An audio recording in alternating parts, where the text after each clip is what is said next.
kept blowing up these lanes, they were fucking lie. Fuck me cause they know I'm cutty. Fuck me cause they know I'm cutty. এই রকম effect আপনিও আপনার ভিডিওতে add করতে চান? চলুন দেখে নেওয়া যাক। কিন্তু স্কিপ করে করে এগিয়ে গেলে ডিটেলসে বুঝতে পারবেন না।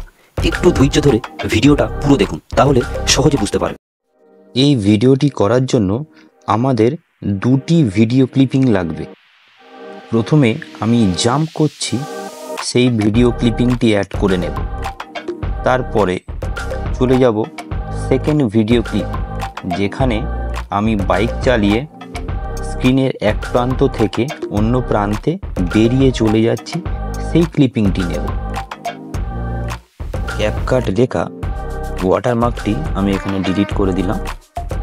এবারে ফার্স্ট ভিডিওর যেখানে আমি জাম্প করছি, সেই অ্যাটিটিউডটা এমন হবে যেন আমি লাফিয়ে বাইকের উপর চড়ে বসছি।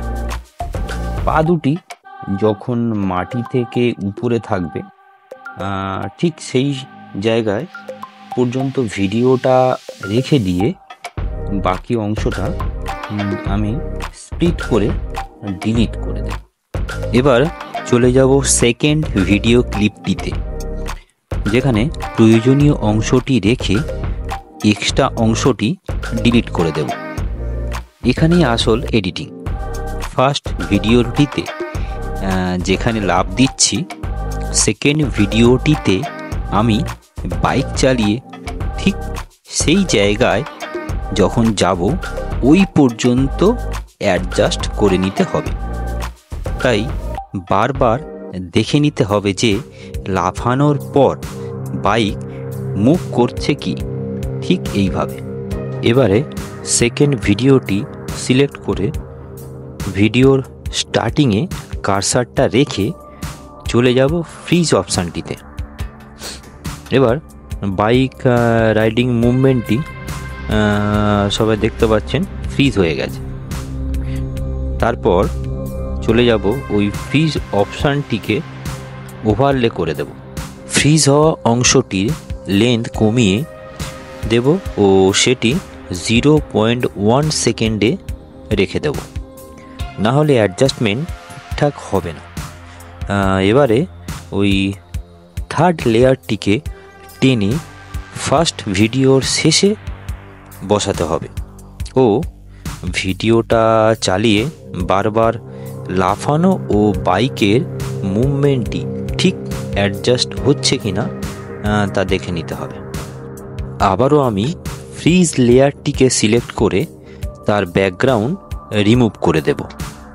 এখানে আমি অটো রিমুভ না করে কাস্টম রিমুভাল অপশানটি সিলেক্ট করে নেব। তারপর ব্রাশ সাইজ যতটা পারবো কমিয়ে নেব। তাই এখানে আমি একটু অ্যাডজাস্ট করে নিচ্ছি, কারণ পার্টিকুলারলি আমি বাইকটিকে রেখে ভিডিওর অন্য অংশগুলি রিমুভ করে দেব। ব্রাশটি খুব কেয়ারফুলি ইউজ করতে হবে ও একটু সময় নিয়ে করতে হবে। তাড়াহুড়ো করলে চলবে না, তাহলে পারফেক্টলি কাজটি সম্পূর্ণ হবে না। আমার কাজটি হয়ে গেছে, বাইক ছাড়া সবটাই রিমুভ হয়ে গেছে। ভিডিওটি বারবার প্লে করে দেখে নিতে হবে যে লাফিয়ে পড়ার সময় বাইকটি ঠিকঠাক পজিশানে এসে দাঁড়াচ্ছে কিনা।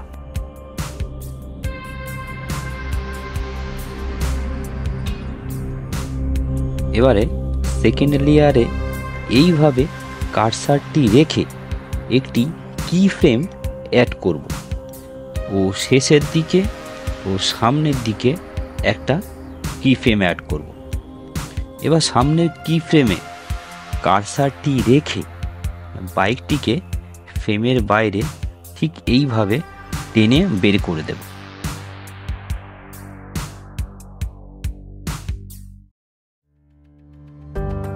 আমার ভিডিও মোটামুটি রেডি হয়ে গেছে। এবার আরও একটু বেটার করার জন্য ফার্স্ট ভিডিওটিকে একটু স্লো মোশন অ্যাড করে দিলাম, যাতে দেখতে আরও ভালো লাগে। এইভাবে একটু স্লো মোশনটা অ্যাড করলে খুব ভালো হয়।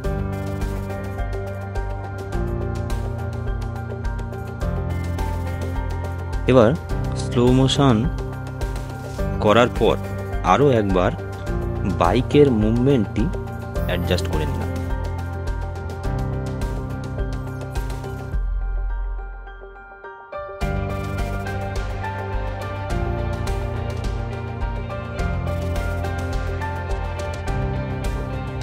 এবারে ভিডিওতে একটু কালার গ্রেডিয়েশন করে নেব আরও বেটার লুকের জন্য। তোমরাও প্রত্যেকটা জিনিস অ্যাডজাস্ট করে নিতে পারো নিজের মতো করে।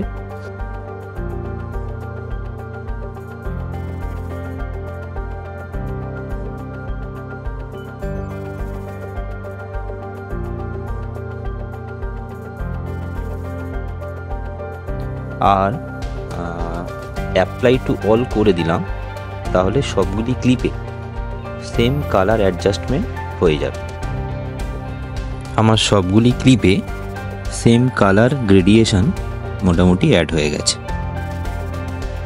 এখানে বলে রাখা ভালো, ভিডিও কোয়ালিটি বেটার করার জন্য 1080p-তে নিয়ে গিয়ে এক্সপোর্ট করতে হবে, তাহলে ভিডিও কোয়ালিটি অনেক বেটার হবে।